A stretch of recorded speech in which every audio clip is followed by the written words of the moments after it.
Liberando sus frenos. Hace muchos años, cuando comencé a estudiar las emociones negativas, el punto más crítico que descubrí fue que no se puede hacer ningún progreso hacia la salud, la felicidad, el amor y el cumplimiento del potencial mientras se insista en mantener intactas las emociones negativas. Y lo único bueno de las emociones negativas, si es que tienen algo de bueno, es que las emociones negativas no son permanentes. Lo dice hasta Sigmund Freud, no hay un lugar permanente para las emociones negativas en el subconsciente. En otras palabras, son visitantes indeseados. Son hábitos negativos o patrones de respuesta negativos que pueden eliminarse, y el punto inicial para eliminarlos es entender de dónde vinieron y entender cuáles fueron los factores causales, volviendo a la niñez temprana, que desencadenó el desarrollo de las emociones negativas y nos han dado como adultos una predisposición a ser negativos de una u otra forma. Esto nos lleva al condicionamiento de la niñez temprana. Recuerden que ya dijimos que el punto inicial de los patrones de hábitos negativos compulsivos e inhibitorios era la crítica destructiva. La crítica destructiva es el gran destructor. La crítica destructiva destruye a las personas en su interior y las deja caminando en círculos por fuera. Muchas personalidades han sido minadas y destruidas, mucha autoestima ha sido puesta de lado como resultado de la crítica destructiva más que cualquier otra cosa que podamos imaginar. La crítica destructiva es el gran asesino. Ahora, ¿por qué es eso tan malo? Sabemos que los niños en sus primeros años y al ir creciendo tienen una necesidad tremenda de amor y aprobación de sus padres. De hecho, muchos psiquiatras y psicólogos han dicho que la razón número uno de la enfermedad mental en los adultos es el retiro de amor o el amor no expresado. Sabemos que cualquier persona con prestigio, una persona que es importante para un niño, tiene un impacto enorme en ese niño, y los niños hasta la edad de 6 años tienen muy poca habilidad para discriminar entre una crítica válida y una crítica inválida. Lo que esto significa es que todo lo que diga un padre o un pariente mayor o una persona mayor, cualquier cosa que diga una persona de prestigio o una persona importante para un niño es aceptada como cierta. Es aceptada como una representación válida de la realidad. Si una madre dice eres un niño malo, o si un papá dice eres flojo, si alguien dice no eres dependiente, o si alguien dice que somos estúpidos o tontos o feos, el niño no tiene capacidad alguna para discriminar entre lo válido y lo no válido. Ese niño acepta eso como una verdadera representación de la realidad. Va más allá de la mente consciente, va directamente al subconsciente y ahí se queda. Muchos de nosotros como adultos aún estamos viviendo en base a la información negativa que recibimos cuando éramos niños. Y después como adultos, ¿qué decimos? Pues decimos así es como soy, o siempre he sido así, o algunas personas dirán, pues es de familia, tu padre era así, los hijos son así, tu madre era así, etc. ¿De dónde viene? Nada de estas cosas es de familia. Por ejemplo, cuando estaba creciendo, mis padres habían sufrido la depresión y la depresión les produjo un impacto enorme. Y cuando hablábamos de comprar algo, lo recuerdo muy bien, mis padres se ponían muy tensos y decían, no podemos pagarlo, no podemos pagarlo, no podemos pagarlo, no podemos pagarlo. Tenían una mentalidad de carencia, esta mentalidad de no podemos pagarlo toda su vida. Y luego yo crecí y aunque nunca he experimentado la depresión, y la mayoría de ustedes, 10, 20, 30, 40 años después, aún estamos diciendo, no puedo pagarlo, no puedo pagarlo, no puedo pagarlo. Aún tomamos como base esas frases críticas, esas frases emocionales que usaban nuestros padres. Tal vez sus padres les decían, como mi padre me decía a mí una y otra vez, nunca acabas lo que empiezas, nunca acabas lo que empiezas. Nunca acabas lo que empiezas. Eres un flojo, nunca acabas lo que empiezas. Y cuando fui adulto tuve muchos problemas para acabar lo que empezaba. Al acercarme al final de la tarea, comenzaba a sentirme ansioso y buscaba cualquier excusa por posponerla o retrasarla. El segundo factor que nos predispone a emociones negativas es la falta de amor.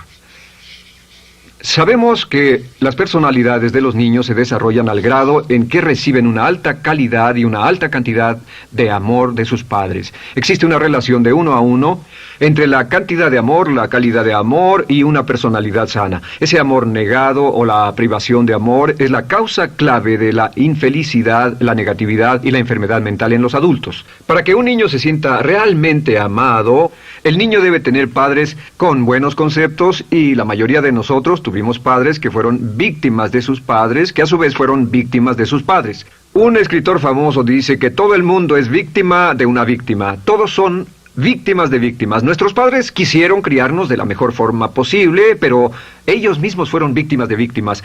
Y para que un niño se sienta realmente amado, deben existir 3 condiciones. La condición número 1 es: los padres deben amarse a sí mismos. Los padres deben amarse a sí mismos. Recuerden, nunca le podrán dar más amor a otros que el que sienten por sí mismos. Si no se aman a sí mismos, no pueden amar a sus hijos. Si tienen un poco de amor por sí mismos, deben difundirlo en sus hijos. Si tienen poco amor por sí mismos y es absorbido por sus esposos, entonces, a veces, aunque deseen amar a sus hijos, no tienen amor que darles. Sus padres querían amarlos y en muchos casos no tenían amor para darles, y eso es porque nunca lo recibieron cuando crecieron. El segundo requisito es: los padres deben amarse mutuamente. Para que un niño crezca sintiendo confianza en sí mismo, crezca sintiéndose amado, a salvo y seguro, debe crecer en un ambiente donde los padres se amen. No hay nada que le dé más temor a un niño que crecer en un hogar donde los padres peleen entre sí, donde los padres no se amen, donde haya dificultades, porque el niño siempre tiene una tendencia, primero que nada, ser una víctima, pues al niño se le grita y se le vocifera, y entonces cree que la razón por la que mamá y papá pelean es su culpa. Ahora, una investigación interesante: como hay muchas familias de un solo padre, la investigación interesante muestra que cuando uno de los padres se va como resultado de una separación o un divorcio, los niños que quedan invariablemente están convencidos de que la razón por la que el otro padre se fue se debió a algo que él hizo. Y es importante que si un matrimonio o una relación va a terminar y uno se va a ir, que el padre que se quede les diga a los niños una y otra vez que la razón por la que la relación no funcionó no tuvo nada que ver con ellos. Solo tuvo que ver conmigo y con papá, conmigo y con mamá. No tiene nada que ver con el niño. El niño necesita oírlo muchas veces antes de que se sienta confiado y seguro. Y por supuesto, siempre es mejor que un niño sea criado por un padre que lo ama que por 2 padres que no se aman. Una tercera condición que debe cumplirse si no quiere que exista la falta de amor es que los padres deben amar al niño. Los padres deben amar al niño. Bueno, esto parece muy obvio y muy lógico. La verdad es que, y esto es lo más difícil para usted y para mí como adultos, que ni siquiera lo pensamos, que es posible que nuestros padres no nos quisieron. No porque no lo intentaran, querían amarnos y tenían la intención de hacerlo, desde luego, etcétera, etcétera, pero simplemente como tenían conflictos mutuos y problemas sin resolver con sus padres, y sufrieron la guerra y la depresión, tenían que hacer carrera y otras responsabilidades, nunca lo lograron totalmente. ¿Entienden? Esa fue la dificultad. Lo deseaban, pero nunca lo lograron. La única forma en que puede amarse a un niño es pasando una gran cantidad y calidad de tiempo con el niño. Tiempo en gran cantidad y calidad con el niño. 10 minutos al día no bastan. Los niños se consideran valiosos según el grado en que las personas más importantes en su vida pasen tiempo con ellos. Si las personas más importantes en su vida, sus padres, solo pasan poco tiempo con ellos, los niños concluyen que la razón para ello es que tienen muchos defectos, que hay algo esencialmente malo en ellos y que por eso sus padres no pasan más tiempo con ellos. Los niños no piensan con la razón, lo hacen en forma emocional. Solo piensan: mi padre está aquí, me ama, y si no pasa tiempo conmigo, él o ella no me aman. Y si cualquiera de esas 3 condiciones existió o más cuando estaba creciendo, los padres no se amaban a sí mismos, o no se amaban mutuamente, o tal vez no lo amaban porque nunca lo lograron, aunque querían, entonces usted debe haber crecido en conjunción con la crítica destructiva que se llama culpa. ¿Y qué es la culpa? Pues simplemente la culpa es un sentimiento de no valer mucho. ¿De dónde sacamos este sentimiento? Lo obtenemos cuando continuamente gente importante nos critica en nuestra vida y simultáneamente no nos dan el amor que necesitamos. Sentimos que no valemos mucho o que no valemos nada. Y un sentimiento de culpa nos lleva a un sentimiento de falta de mérito, falta de valor y culpa. Y esa culpa, ese sentimiento de falta de mérito, es el mayor problema del siglo XX, la principal fuente de enfermedad mental. Es la fuente principal de los problemas en las relaciones, la fuente principal de enfermedad psicosomática, la fuente principal de la mayoría de los problemas que afectan a nuestra sociedad. Es el profundo sentimiento de culpa y falta de mérito que se expresa o se esconde en los pensamientos o en la actitud: no valgo suficiente, no valgo suficiente. No valgo suficiente. Ya hablamos de la autoestima y de lo importante que es. La autoestima significa me quiero mucho, me quiero mucho, me quiero mucho, me quiero mucho. Las personas que han sido criadas con críticas destructivas durante su vida no solo no se agradan a sí mismas, no sienten que sean lo bastante buenas para nadie, y en muchos casos están llenos de odio por sí mismos. Se odian a sí mismos, se autocondenan o se detestan. Y verán que esto sale en sus conversaciones y sale en sus relaciones con otras personas. Las personas que no se quieren a sí mismas, aunque quieran tener buenas relaciones, simplemente no son capaces de ello. Las personas que piensan que no son buenas para nada siempre lo hacen aflorar, siempre será un problema. Ahora, ¿cuál es la razón principal de la culpa? ¿De dónde viene la culpa? La culpa viene de 3 fuentes negativas: padres negativos, influencias negativas o religión negativa. Una de las 3. Cualquiera de estas 3 usa la culpa. De la culpa se valen y aprovechan, en especial los padres y las organizaciones religiosas, por 2 razones. Una es el castigo. La culpa se usa para castigarnos.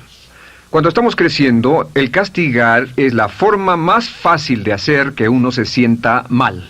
Nuestros padres nos hacen sentir mal castigándonos físicamente o sermoneándonos o regañándonos. Y el castigo es una forma muy eficaz de irnos conformando o de conseguir que hagamos lo que los demás quieren. La segunda razón por la que se usa la culpa cuando se practica en forma consciente, y algunas organizaciones la practican así, es para tener más control emocional en especial, porque se puede controlar a una persona emocionalmente con culpa y manipular su comportamiento.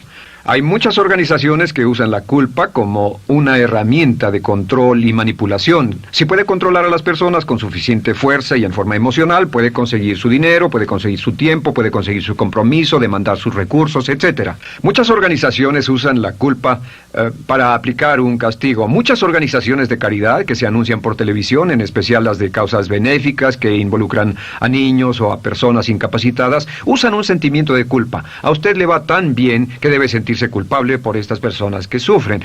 O envíenos algo de dinero y eso se encargará de su culpa por un momento hasta que lo incluyamos en nuestra lista de correo, etcétera. Y la culpa es un estándar. ¿Por qué se usa tan comúnmente? Pues primero que nada porque casi todos nosotros la tenemos en mayor o menor grado. Y número 2, es fácil. La culpa es fácil. ¿Por qué nuestros padres la usan con nosotros? ¿Por qué nuestras madres la usan con nosotros? Nuestras madres pueden controlarnos con la culpa en un cuarto repleto. Nuestra madre puede controlarnos a miles de kilómetros por teléfono. Los padres usan la culpa en sus hijos porque sus padres usaban la culpa en ellos y así sucesivamente. Es lo más fácil. No existe un esfuerzo físico. Puede hacerse con una mirada o de reojo o una palabra. Ya sabe que las personas siempre buscan lo más fácil. Esté alerta.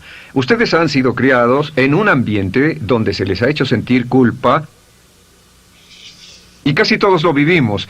Debemos entender que la culpa es como una letrina o bacterias emocionales negativas que se colocan en la raíz de su psique o su subconsciente y activan todas las demás emociones negativas: furia, odio, envidia, resentimiento, frustración y duda, temor, etcétera. Las crea y las activa a todas. Y la forma para, en realidad, deshacerse del centro es exorcizarlo, extirparlo. Y es lo que vamos a hacer el resto de esta sesión. Primero, ¿cómo podemos saber si nos criaron con sentimientos de culpa? Bien, a esto le llamamos la manifestación adulta de la culpa. Manifestación adulta de la culpa. Puede saber, probándose a sí mismo, ¿cuánto de esto tiene? Número 1, la manifestación adulta de la culpa es que tiene sentimientos de inferioridad, sentimientos de inadaptabilidad y de no merecer las cosas. No siente que merezca que le pasen cosas buenas.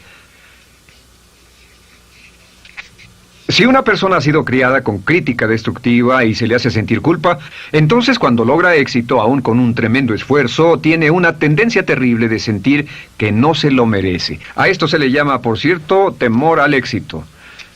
El temor al éxito es solo otra forma de decir que la persona que ha estado condicionada a pensar de sí misma como poco valiosa o no lo bastante buena, se siente muy incómoda cuando experimenta el éxito. Se siente muy tensa y a disgusto. Realmente si sienten demasiada tensión, comienzan a aspirar cocaína, a beber demasiado alcohol, se enredarán en comportamientos autodestructivos, tendrán una sensación tremenda de ansiedad, como si alguien fuera a descubrir algo de ellos. Hay un libro en la librería que dice, si me está yendo tan bien, ¿por qué me siento como un impostor? Tienen el llamado síndrome del impostor.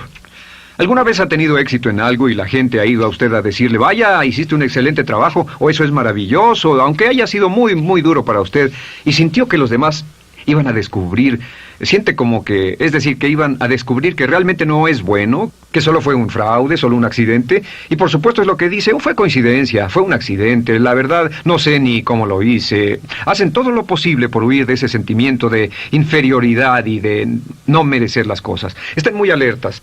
La segunda manifestación adulta de la culpa es la autocrítica destructiva. Hay una línea de un gran poeta que dice, aquellos a quienes se les hace mal, hacen mal a su vez. Los niños a muy temprana edad, a veces a la edad de 2 o 3 años, comienzan a menospreciarse, se desgarran, hasta se golpean y se castigan físicamente si se les critica demasiado. Siempre dicen el equivalente de no valgo suficiente o no soy muy bueno, y se castigan a sí mismos. Y la crítica destructiva es un síntoma real de un sentimiento escondido de culpa e insuficiencia. El número 3 es que, fácilmente manipuladas por la culpa, las personas pueden jalar sus cordones de culpa en forma muy simple. Realmente vemos que existen 2 tipos de personas en el mundo, los lanzadores de culpa y los receptores de culpa. Invariablemente, estas personas se atraen mutuamente. Y por supuesto el lanzador de culpa es la persona que se identifica con el padre que lanzó la culpa y el receptor es la persona que se identifica con el que atrapó la culpa. Pero los lanzadores y los receptores de culpa se unen, se equilibran perfectamente, se establecen y forman una nueva generación de lanzadores y receptores de culpa. Podemos decir que usted es fácilmente manipulado por la culpa, porque ha estado muy bien condicionado. Su jefe puede tirar de su cordón de culpa, una persona en un autobús puede tirar de su cordón de culpa, una sobrecargo puede tirar de su cordón de culpa. Esté muy alerta a esto. La cuarta manifestación de culpa es que usted la usa. Usa la culpa y culpa a otro generosamente. ¿Por qué? Pues si ha funcionado en usted, la hará funcionar en ellos. Le parecerá que es un intercambio, un trato muy justo. Usa la culpa y la culpabilidad y se convierte en la base de sus relaciones con los demás. Cuando algo sale mal, les echa la culpa a ellos. Algo sale mal, culpa a alguien más. En cuanto hay un problema, busca a quién culpar. Un experimento muy interesante con la cámara escondida hace algunos años, fue que hicieron una plancha de hielo y la pusieron en la acera sin que nadie los viera. No hacía mucho frío, pero lo hicieron y observaron cómo reaccionaban las personas cuando pasaban por ahí, cuando caminaban por ahí, llegaban a esa plancha de hielo, se desequilibraban y se resbalaban, y lo primero que hacían era observar a la persona más cercana a ellos, enojados, verdaderamente furiosos. En otras palabras, buscaban a quién culpar. Y si no había nadie cerca de donde habían caído, se levantaban otra vez, miraban a su alrededor, no había nadie y entonces pateaban el piso, pateaban con fuerza y se iban. Nuestra tendencia natural cuando algo sale mal es buscar a alguien o algo a quien culpar, en especial si nos criaron con una culpa continua. Y la quinta manifestación es lo que llamamos lenguaje víctima. Ahora recuerden que hablamos sobre la ley de concentración. Dice, lo que siembras cosecharás. También dice, si usas lenguaje de víctima, mantienes viva la culpa, la refuerzas, la edificas, la cultivas, la utilizas. El lenguaje víctima es lenguaje como no puedo, no puedo, no puedo. Cuando dice no puedo, no puedo, no puedo, envía un mensaje a su mente subconsciente y la mente subconsciente comprende que está inhabilitado, que no tiene control, que es una víctima. Y cuando desea poder hacer algo, su mente subconsciente retroalimenta su mensaje y dice no puedes, no puedes. Y lo segundo que dice es tengo que, y otra vez no tengo control, no estoy a cargo. Pero existe otra expresión del lenguaje víctima que debemos evitar, y es esta, trataré. Trataré, sea lo que sea, trataré. ¿Qué significan las palabras trataré? Pues déjenme decirles qué significan. Significan voy a fracasar y lo digo anticipadamente para que no me vengan con represalias. En otras palabras, dice trataré de llegar a tiempo, pero lo que está diciendo es tal vez llegue tarde y no pueden reclamarme porque dije que trataría. Cuando una persona dice trataré, está disculpando su fracaso por anticipado. Si fuera al doctor y el doctor lo examinara, lo auscultara y le dijera, pues está en pésimas condiciones, tendremos que intervenir, debemos llevarlo al hospital ahora mismo, me sorprende que haya llegado aquí. Usted dirá, bueno doctor, espero que haga un buen trabajo. Y él dice, trataré. Si él dice eso, usted seguramente buscará otro médico. O si va a un abogado. Lo culpan de algo y va a un abogado y le presenta su caso y dice, oiga, va a defenderme, y él dice, trataré. ¿Qué está diciendo? Está diciendo, escuche, he estudiado el caso y por lo que veo no hay mucha esperanza, pero lo tomaré de todos modos. Trataré son los que tratan de conseguir que les pague por anticipado. Otro juego de palabras que no debe usar. Por cierto, con respecto a trataré, lo que debe decir es lo haré o no lo haré. No trataré. Si alguna vez en nuestro negocio, tenemos un negocio muy activo, si llamamos a alguien y le pedimos alguna cosa o algún trabajo y dice trataré de conseguirlo para el viernes o trataré de terminarlo a tiempo, al instante sabemos que lo que quiere decir es que quiere sentirse libre, no comprometerse. Así que nunca dejamos que nadie se vaya con un trataré, debe ser hecho o no, y queremos obtener una seguridad. Si hace falta, nosotros lo hacemos. Cuando dicen trataré, lo que están haciendo es que se están lavando las manos. Esté alerta, la otra palabra es desearía. Dicen que un deseo es una esperanza o una meta sin energía detrás. Desearía. ¿Qué significa un deseo? Desearía significa que me gustaría tener algo, pero sé que nunca lo podré tener. Cuando dice desearía bajar de peso, ¿qué significa? Las palabras no dichas son, pero sé que no puedo. Porque no por las excusas que tiene y el metabolismo que tiene y los problemas, etcétera. Siempre hay razones por qué debe salir, etcétera. Desearía dejar de fumar, desearía estar en forma. Desearía, desearía, desearía. Cuando usa la palabra desearía, le muestra al subconsciente que esto es algo que no cree que le sea posible lograr o adquirir. Entonces el subconsciente descarta completamente esto como meta y no le da energía, ni motivación, ni impulso, ni deseo de lograrlo. Así que esté muy alerta al lenguaje víctima. Esté alerta a la expresión sí, pero. O lo haría, sí, pero. Alguien le dice, haga esto, y usted dice, sí, pero. La palabra pero, por cierto, es el gran borrador. Si una persona le dice, podría incrementar sus ingresos o incrementar su rendimiento, ser una persona mejor o más feliz o bajar de peso o lo que sea, no importa. Y usted dice, sí, pero. Lo que está diciendo es que está borrando toda la aseveración que ha dicho antes. Manda un mensaje a su subconsciente que dice, no hay posibilidad. Y no hace esfuerzo, no otorga energía, no ejerce capacidad alguna hacia el logro de esa meta. Y las personas que han sido criadas con culpa tienen 5 cualidades o 5 manifestaciones de adultos. Una es que se sienten inferiores, se sienten inadecuadas, sienten que no merecen que les pasen cosas buenas. Estén muy alertas a eso. El número 2... se autocompadecen continuamente, usan la autocrítica destructiva. El número 3, usan la culpa y la culpabilidad en ellos y en otros. El número 4, son manipuladas por la culpa. Y número 5, usan lenguaje víctima. Así que, ¿cómo nos deshacemos de la culpa? ¿No es sorprendente cómo se aclara esto? Este pizarrón, todo se borra. Tengo una varita mágica cuando me voy a sentar al escritorio. Entonces, ¿cómo nos deshacemos de la culpa? Para deshacerse de la culpa...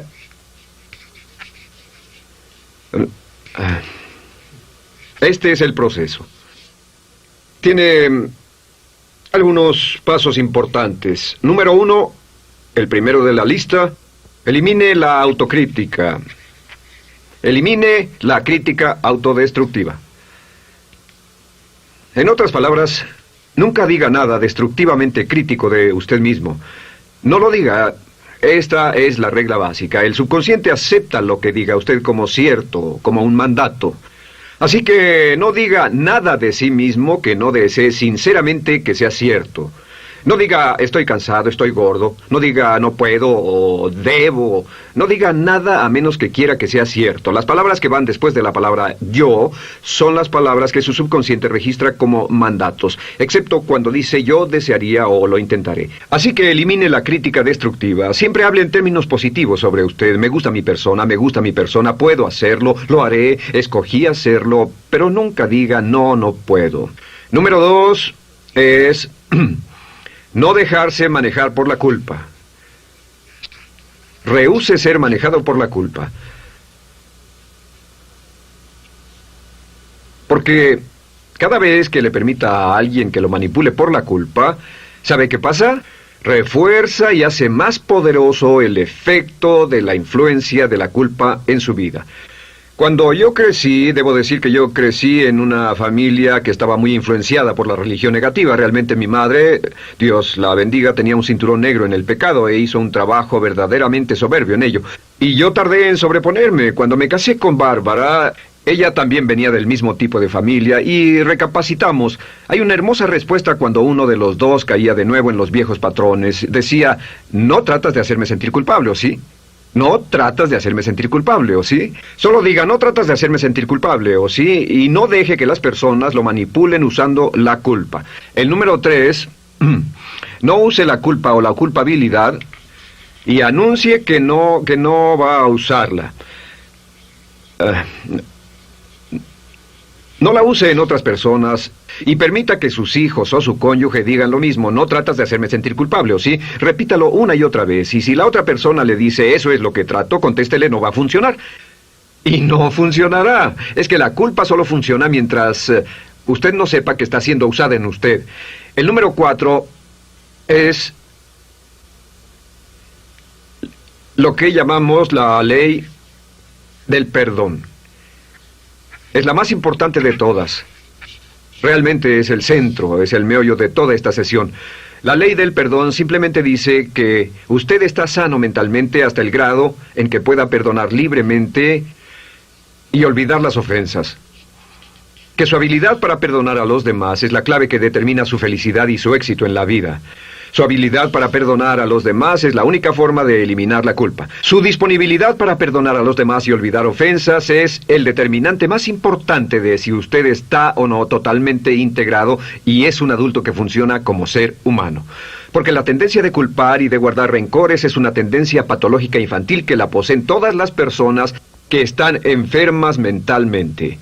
La habilidad para olvidar, para perdonar libremente, es la marca del ser humano realmente iluminado. Ahora, acepte eso como real. Hay 4 personas a las que debe perdonar. Número 1, perdone a sus padres. Perdone a sus padres por todo lo que le hayan hecho para herirlo. La mayoría de nuestras investigaciones muestran que casi todos nuestros problemas como adultos se remontan a no estar dispuestos o no poder perdonar a nuestros padres por algo que hicieron que nos hirió. Perdónelos un 100%, escríbales, llámeles por teléfono, dígales, o cuando menos perdónelos en su corazón, pero perdone a sus padres. Número 2, perdone a los otros. Perdone a todos los demás. Perdone a todos los que lo hayan herido de algún modo, por cualquier cosa, y déjelo así. Ahora, hay muchos que dicen no puedo perdonar a esa persona por lo terrible que me hizo. Pero recuerde esto, el perdón es perfectamente egoísta. El perdón no tiene nada que ver con la otra persona, solo tiene que ver con su paz mental y con su propia integridad mental. Número 3, perdónese a sí mismo. Perdónese por todas las cosas débiles, tontas, insensatas y estúpidas que haya hecho, porque todas las personas han hecho cosas tontas, insensatas, estúpidas y ridículas, pero perdónese en un 100%. Y finalmente, la última parte de esto, si ha hecho algo que hirió a alguna persona, vaya a disculparse. Es sorprendente el hecho de vidas que se arruinan año tras año por personas que no tienen la fortaleza intestinal, las agallas y el valor para decir lo lamento. Una de las cosas más importantes es desarrollar carácter hasta el grado en el cual hacemos las cosas que son muy difíciles para nosotros, hasta el grado en el cual hacemos las cosas que sabemos que están bien, aunque sean difíciles, en especial cuando son difíciles emocionalmente. Y la clave para deshacerse de la culpa, la clave para ser una persona total y completamente positiva, es perdonar a los demás. Perdone a las personas con quienes ha sostenido una relación. Perdone a sus jefes anteriores. Perdone a los amigos que lo han herido. Perdone las inversiones que estuvieron equivocadas. Perdone a los jefes que lo despidieron. Perdone a sus padres. Perdone a todo el mundo. Desarrolle una actitud hacia la vida con la que rehúsa guardarle rencor a los demás. Solo repita una y otra vez: los perdono a él o a ella por todo. Los perdono por todo. Los perdono por todo. Y eso es todo. La clave para librarse de las emociones negativas es rehusarse totalmente a continuar con cualquier situación negativa. No olvide que es un acto muy egoísta, y será tan egoísta como usted quiera. El acto del perdón lo libera y libera a la otra persona y le garantiza que se moverá rápidamente hacia el cumplimiento de su potencial. Para tener éxito, una mujer debe ser mejor en su trabajo que un hombre. Golda